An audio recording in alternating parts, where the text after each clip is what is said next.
वो दहशतनाक रात। इस बार पुरस्कार कहानियों की खासियत यह है कि लिखारी भी पुरस्कार। रात के 11 बजे का वक्त था और मैं इसी तरह बेखबर सो रहा था जैसे गधे घोड़े सब बेच दिए हों। न जाने ख्वाबों में कौन सी जजीरों की सैर कर रहा था जब फोन की मुसलसल बजती घंटी ने मुझे झंझोड़ कर होशो आवाज की दुनिया में लापट खा। अपने ख्वाबीदा आसाब को बामुश्किल कंट्रोल करते हुए मैंने फोन उठाया। अस्सलाम वालेकुम। हस्बे आदत मैंने इस्लाम किया। वालेकुम सलाम। कैसे हो तला बेटा, क्या कर रहे थे? जवाबन मुझे अबू जी की संजीदा सी आवाज सुनने को मिली। सो रहा था अबू जी, आप लोग खैरियत से पहुंच गए? और फिर जब उन्होंने बताया, इसे सुनकर कदमों तले से जमीन निकल गई। उनकी गाड़ी रास्ते में एक हादसे का शिकार हो गई थी और इस वक्त सब अस्पताल में थे। अगरचे बकौल उनके फिक्र की कोई बात नहीं थी और वो सब मामूली जख्मी थे, लेकिन उनकी परेशानी लबो लहजा और गैर मामूली अंदाज़े गुफ्तगू मुझे किसी अनहोनी का पता दे रहा था। लिहाजा मैंने फौरन रवानगी का प्रोग्राम बनाया। अगरचे अबू जी इस वक्त मुझे सफर से मना कर रहे थे, लेकिन मेरा रुकना अब नामुमकिन हो चुका था और दिल चाह रहा था कि उड़कर उनके पास पहुंच जाऊं। मेरे वालिदैन, खाला खालू, मेरी छोटी बहन सब करीबी रिश्तेदारों की शादी में शिरकत करने आज शाम ही हैदराबाद रवाना हुए थे। मैं अपने इम्तहानात की वजह से घर पर रुक गया था। मेरी खाला और खालू हमारे घर से 2 गलियां छोड़कर ही रहते थे और हमारे उनसे बहुत खुशगवार मरासिम थे। खाला खालू निहायत शफीक और खलूस और जिंदा दिल थे। अल्लाह ताला ने उनको हर दुनियावी नेमत से नवाजा था सवाए औलाद के। उस कमी को अपनी जिंदगी का रोग बनाने की बजाय तकदीर का लिखा जानकर इस पर समझौता कर लिया था। मुझे और मेरी छोटी बहन गुड़िया को वो अपनी औलाद ही समझते थे और अपनी तमाम तर मोहब्बत उन पर निछावर करते थे।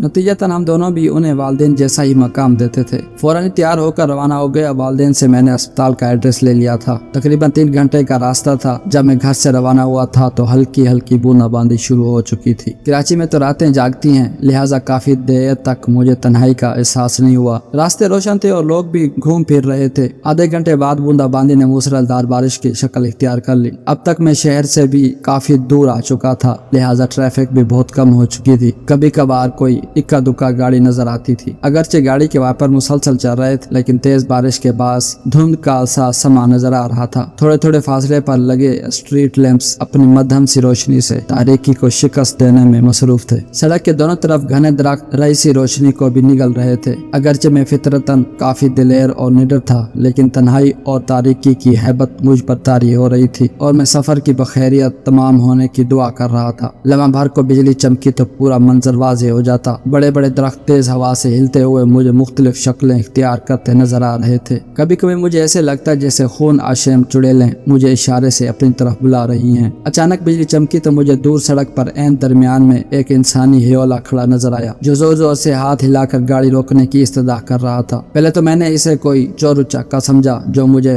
रोक कर लूटना चाह रहा था। फिर अचानक मेरे जहन में बचपन से सुनी हुई वो तमाम डरावनी कहानियां दौड़ती नजर आईं, जिनमें आसेब मुख्तलिफ रूप इख्तियार करके मुसाफिरों को तंग करते हैं। ये सोचकर मेरे रोंगटे खड़े हो गए। एक ख्याल ये भी था कि शायद कोई जरूरतमंद हो रात के इस पैर मदद के लिए खड़ा हो। बहरहाल जब मैंने जल जलाल तू आई बला को टाल तू का विद करता वहां तक पहुंचा तो ये देखकर अपने आंखों पर यकीन नहीं हुआ कि वहाँ कोई इंसान तो क्या कोई चिड़िया का बच्चा भी नहीं था। मैंने हर तरफ बगौर देखा, लेकिन चारों तरफ तन्हाई और सन्नाटे का राज था। खौफ से मेरा बुरा हाल हो गया और मैं अंधाधुंध गाड़ी भगाते हुए चला। अभी मैं थोड़ी दूर गया था कि अचानक किसी ने पीछे से मेरे कंधे पर हाथ रखा। मेरा ऊपर का सांस ऊपर और नीचे का नीचे रह गया और दिल तूफानी रफ्तार से धड़कने लगा। बामुश्किल मैंने पीछे मुड़कर देखा तो मुझे यूं महसूस हुआ जैसे पिछली सीट पर बालों का एक बहुत बड़ा सा ढेर पड़ा हो। न जाने वो अल्लाह की कौन सी मखलूक थी जो साइज में इंसान से भी बड़ी थी, लेकिन मुकम्मल तौर पर बालों से ढकी हुई थी। सिर्फ उसकी सुर्ख खौफनाक आंखें और हाथ पाँव के लंबे लंबे और मुड़े हुए नाखून नजर आ रहे थे। वो अपनी लाल लाल डरावनी आंखों से निहायत गुस्से में मुझे घूर रही थी। दहशत से मेरी आंखें फटी की फटी रह गईं और दिल उछल कर हलक में आ गया। सांस सीने में अटकने लगी और हाथ पांव सनसनाने लगे। हरकत करना महाल था।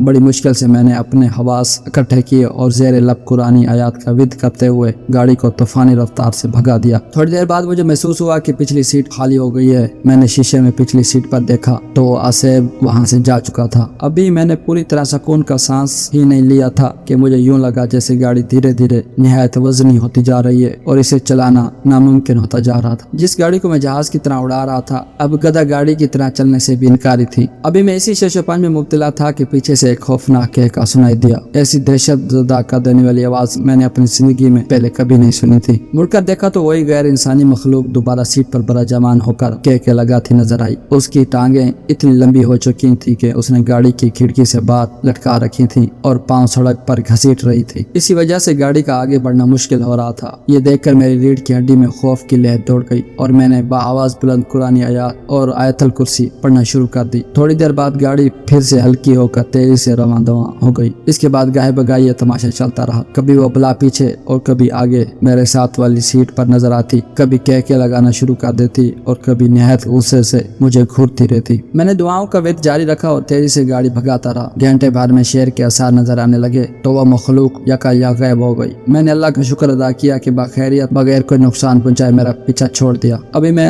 अस्पताल के 15 मिनट के फासले पर था कि मुझे शॉक लगा। रात की तारीखी और मूसलाधार बारिश में खालू एक स्ट्रीट लैंप के नीचे खड़े नजर आए। मैंने ब्रेक पर पांव दबाया तो गाड़ी सड़क पर दूर तक घिसटती चली गई। खालू तेज तेज चलते हुए आए और फ्रंट सीट का दरवाजा खोलकर मेरे साथ बैठ गए। इतनी तेज बारिश में खड़े होने के बावजूद उनका लिबास बिल्कुल खुश्क था। मैंने निहायत हैरत से उनसे पूछा कि वो यहाँ क्या कर रहे थे तो उन्होंने धीरे से कहा, बस बेटा यूं ही खड़ा था। वो बिल्कुल गुमसुम और खोए हुए थे। बातों के इंतहाई शौकीन और बात बात पर जोर से कहकर लगाने वाले खालू बिल्कुल खामोश थे। सोच सोच कर बामुश्किल चंद अल्फाज अदा कर रहे थे। जब मैंने उनसे सबकी खैरियत पूछी तो वो बोले, हाँ बेटा सब बिल्कुल ठीक है, तुम फिक्र न करो। तुमसे मिले बगैर जाने का दिल नहीं चाह रहा था तो मैं चला आया। मैं हैरत से सोचने लगा कि वो कहाँ जा रहे हैं, लेकिन उनकी हालत देखकर मैंने मजीद पूछना मुनासिब न समझा। मुझे लगा कि एक्सीडेंट ने उनके हवास को मुतासिर कर रखा है। मैं खुद भी अस्पताल पहुंचने की जल्दी में था, लिहाजा खामोशी से ड्राइव करने लगा। जब पार्किंग में पहुंचकर मैं उतरने लगा तो ये देखकर मेरी सीट गुम हो गई कि बराबर वाली सीट खाली थी। मैं तेजी से अस्पताल में दाखिल हुआ तो सामने से मेरे वालिद निहायत दिल गिरफ्ता